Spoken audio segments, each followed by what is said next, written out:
Break के बाद कार्यक्रम में आप सभी का फिर से स्वागत है। चलिए बातचीत करते हैं यूनिकॉमर्स सॉल्यूशंस के आईपीओ को लेकर। हमारे साथ mister Kapil Makhija, MD and CEO company के मौजूद हैं इस वक्त। इस आईपीओ के बारे में आपको बताऊँ, यहाँ पे आज से खुला ये आईपीओ 276 करोड़ रुपये जुटाने की योजना है। 102 से करीब 108 रुपये का प्राइस बैंड है और जो सेलिंग पार्टनर्स हैं, सेलिंग शेयर होल्डर्स हैं इसमें प्रमोटर्स ए स्पेक्टर्स, जिनको आप पहले से स्नैपडील के नाम से जानते होंगे, और साथ ही साथ soft bank investment holdings UK. Sir नमस्कार, कार्यक्रम में स्वागत है। पहले तो शुभकामनाएं आपके आईपीओ को मेरी तरफ से। और धन्यवाद। यूनिकॉमर्स जो है वो सास प्रोडक्ट्स जो होते हैं ई कॉमर्स कंपनी उनको प्रोवाइड करते हैं। सर एग्जैक्टली मैं जानना चाहूँगा बिजनेस मॉडल प्लस थोड़ा सा समझाइएगा संक्षेप में। और आपके सर, क्योंकि आज पूरी दुनिया आई थिंक ई कॉमर्स के इर्द गिर्द घूम रही है, एज ऑफ नाउ आपका जो क्लाइंट बेस है वो क्या है? कौन कौन से ब्रांड्स हैं आपके क्लाइंट बेस में? बहुत बहुत धन्यवाद मुझे यहाँ बुलाने के लिए। हम लोग ई कॉमर्स एनेबलमेंट कैटेगरी में हैं। जो भी ब्रांड्स ऑनलाइन बेचते हैं, एज कंज्यूमर जब आप ऑनलाइन ऑर्डर करते हैं, सब आपने बताया ई कॉमर्स सबके लिए अब एक वे ऑफ लाइफ बन चुका है। जब आप ऑर्डर करते हैं, आप एक वेबसाइट देखते हैं और आप वो डिलीवरी बॉय देखते हैं जो आपके घर पे आके आपका सामान डिलीवर करता है।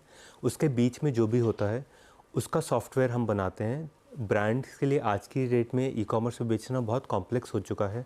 उनको मार्केट प्लेस पे बेचना होता है, अपनी वेबसाइट पे बेचना होता है, क्विक कॉमर्स पे बेचना होता है, और तरह तरह की कॉम्प्लेक्सिटी से डील करना होता है।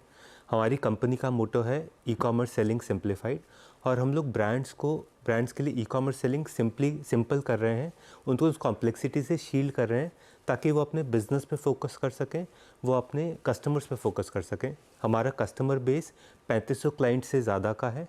हम ज़्यादातर उन ब्रांड्स के साथ काम करते हैं जो कि ऑनलाइन बेच रहे हैं, और ये ब्रांड्स डिजिटल फर्स्ट हो सकती हैं जैसे कि मामाअर्थ, बोट, लेंसकार्ट, या फिर ट्रेडिशनली और लार्ज ऑफलाइन फर्स्ट ब्रांड्स हो सकती हैं जैसे फैब इंडिया, इमामी। हमारा बिजनेस मॉडल बहुत सिंपल है कि हम हर ट्रांजैक्शन के लिए चार्ज करते हैं। हर एक आइटम जो वो डिस्पैच करते हैं उसके बेसिस पे हम एक फिक्स्ड फ़ी चार्ज करते हैं। जैसे जैसे उनका ट्रांजैक्शंस बढ़ता रहता है वैसे हमारा रेवेन्यू बढ़ता है। एक तरीके से हम ई कॉमर्स मार्केट का इंडेक्स बन चुके हैं, बिकॉज हम अपने प्लेटफॉर्म से 800 मिलियन प्लस ट्रांजैक्शंस सालाना प्रोसेस करते हैं, विच मीन्स कि रोज़ की हम 20 से 21 लाख ट्रांजैक्शन रोज़ हमारे प्लेटफॉर्म से प्रोसेस होती है। ओके, 20 से 21 लाख ट्रांजैक्शन रोज़ पोस्ट होती हैं। अच्छा सर, थोड़ा सा मैं जानना चाहूँगा एग्जैक्टली आपका जो लास्ट एक साल के जो फाइनेंशियल्स थे वो कैसे रहे? मतलब स्पेशली ज़्यादा दूर नहीं जाते, 23 से 24 तक ट्रांजिट करते हुए आपके टॉप लाइन ग्रोथ क्या रही, बॉटम लाइन ग्रोथ क्या रही? और आई थिंक एक और चीज़ है, मैं जो पढ़ भी रहा था, ये एक स्ट्रॉन्ग मार्जिन्स पोस्ट करते हैं, ये बिजनेस में मार्जिन्स स्ट्रॉन्ग होते हैं। मार्जिन्स की ट्रैजेक्टरी क्या होती है आपकी? तो हमारा एक तो जैसे मैंने बताया हमारी ग्रोथ ई कॉमर्स ट्रांजैक्शन से लिंक्ड है। जैसे जैसे ट्रांजैक्शन से बढ़ती हैं तो हमने लास्ट ईयर 15% की ग्रोथ दी थी, बिकॉज ई कॉमर्स मार्केट ही खुद शायद लेट सिंगल डिजिट्स में ग्रो किया था। हम लोग जितना ई कॉमर्स मार्केट ग्रो करता है उससे थोड़ा ज़्यादा ग्रोथ डिलीवर करते हैं। पर मोर इम्पॉर्टेंटली इस बिज़नेस में बहुत स्ट्रॉन्ग ऑपरेटिंग लेवरेज है कि जितनी मेरी रेवेन्यू ग्रोथ होती है उसका एक सिग्निफिकेंट पोर्शन मेरे बॉटम लाइन ग्रोथ में जाता है। तो जबकि मेरा रेवेन्यू 15% ग्रो किया था, मेरा पैट ऑलमोस्ट डबल हुआ था FY23 to 24।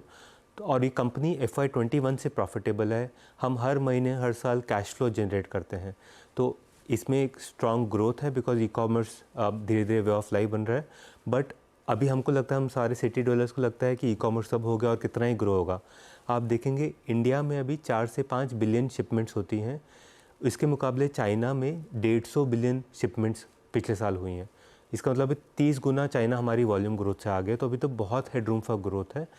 On top of that ये बिज़नेस प्रॉफिटेबल रहा है और इस बिज़नेस में बहुत स्ट्रॉन्ग ऑपरेटिंग लेवरेज है। जितना रेवेन्यू ग्रोथ होगा उससे कहीं ज़्यादा हमारा प्रॉफिट्स का ग्रोथ होता है और आगे भी होगा।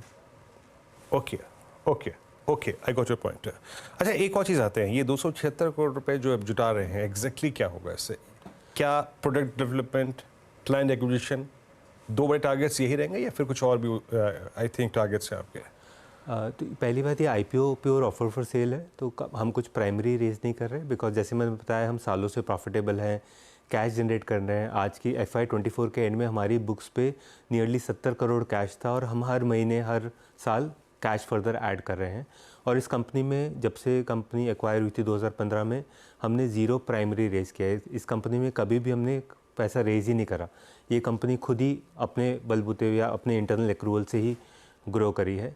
तो ये प्योर ऑफर फॉर सेल होगा जिसमें हमारे सॉफ्ट बैंक और हमारे प्रोमोटर जो हैं वो पार्टिसिपेट कर रहे हैं। एक मिनिमम स्टैट्यूटरी रिक्वायरमेंट होती है 25% की और इशू साइज़ की, तो वही मीट करने के लिए हमारे प्रोमोटर्स। ठीक है कपिल जी, तो ये जो FY23 का फ्री कैश फ्लो कितना था आपका FCF? हम लोग हमारा ये रहता है कि जितना हमारा पैट रहता है उसके ऊपर ही रहा है हमारा। तो हमने FY24 में हमारा 6 करोड़ का फ्री कैश फ्लो था, बट इसमें IPO के एक्सपेंसेस भी हुए थे जो आगे हमारे सेलिंग शेयर होल्डर्स रीइंबर्स करेंगे। अगर उसको ग्रॉस अप कर देते हैं तो 14 करोड़ के आसपास हमारा कैश फ्लो था। ओके चलिए कपिल जी, बहुत बहुत शुक्रिया आप इस कार्यक्रम में शामिल हुए। और आई थिंक वो पॉइंट मिस कर गया था, बेस्ट स्पॉन्सर IPO है, लेकिन जैसे कि कपिल जी कह रहे थे कि काफ़ी FCF काफ़ी स्ट्रॉन्ग है, तो सारे अगर आप देखें एक्सपेंसेस उसी से मैट हो जाते हैं। बहुत बहुत शुक्रिया सर आपका इस कार्यक्रम में शामिल होने के लिए। And again best of luck for this IPO। आज से खुल रहा है करीब 102 से करीब 108 रुपये का प्राइस बन रहा है। अब एक काम करते हैं, एक ब्रेक लेते हैं। निफ्टी क्या कर रहा है, वही 24,229 की ट्रैजेक्टरी में। जब ब्रेक के बाद लौटेंगे तो आई थिंक दो इशू से बात करेंगे, एक सस्ता ऑप्शन ट्रेड और साथ ही साथ भारतीय टेल पे जो ब्रोकरेज व्यूज़ हैं वो क्या है, उन पर करेंगे बातचीत एक छोटे से ब्रेक के बाद।